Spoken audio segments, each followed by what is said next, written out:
Dua petinggi raksasa tekstil nasional akhirnya divonis penjara. Ex-bos Ritex dijatuhi hukuman hingga 14 tahun penjara dalam kasus korupsi kredit bank daerah yang disebut merugikan negara sampai 1,3 triliun rupiah. Bagaimana kronologi vonis terhadap duo Lukminto ini? Dan kenapa kasusnya jadi sorotan nasional? Halo semuanya, selamat datang kembali di program kami. Kasus korupsi yang menyeret petinggi PT Sri Rejeki Isman Tbk atau Sritex kini memasuki babak baru. Ex-Direktur Utama Sritex Group, Iwan Kurniawan Lukminto, resmi divonis 12 tahun penjara oleh Pengadilan Tipikor Semarang, Jawa Tengah, pada Rabu 6 Mei 2026. Vonis tersebut dibacakan langsung oleh Ketua Majelis Hakim Rommel Franciscus Tampu Bolon. Tak hanya hukuman penjara, Majelis Hakim juga menjatuhkan pidana tambahan berupa uang pengganti senilai sekitar 677 miliar rupiah.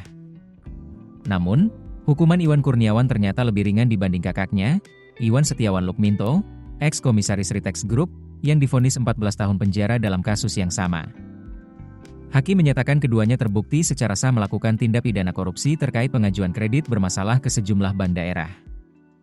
Dalam pertimbangannya, Hakim menyebut tindakan para terdakwa tidak mendukung program pemerintah dalam pemberantasan korupsi dan menyebabkan kerugian negara dalam jumlah sangat besar. Meski demikian, terdapat hal yang meringankan, yakni keduanya belum pernah dihukum dan dinilai bersikap sopan selama persidangan berlangsung. Sebelumnya, jaksa penuntut umum sebenarnya menuntut duo Lukminto dengan hukuman lebih berat, yakni masing-masing 16 tahun penjara. Jaksa juga menuntut denda sekitar 1 miliar rupiah.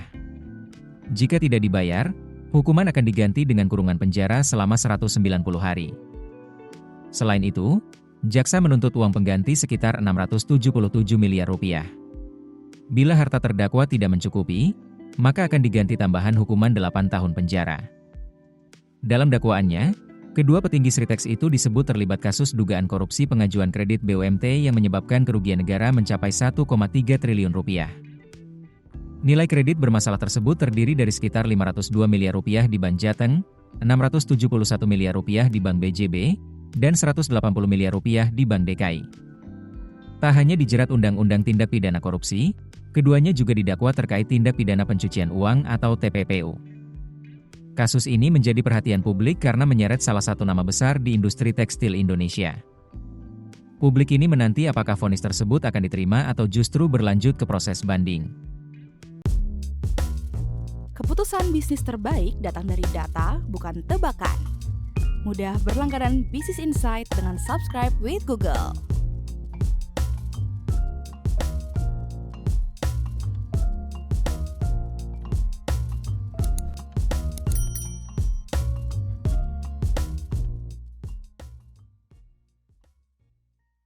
Download aplikasi Kontan sekarang di App Store atau Play Store.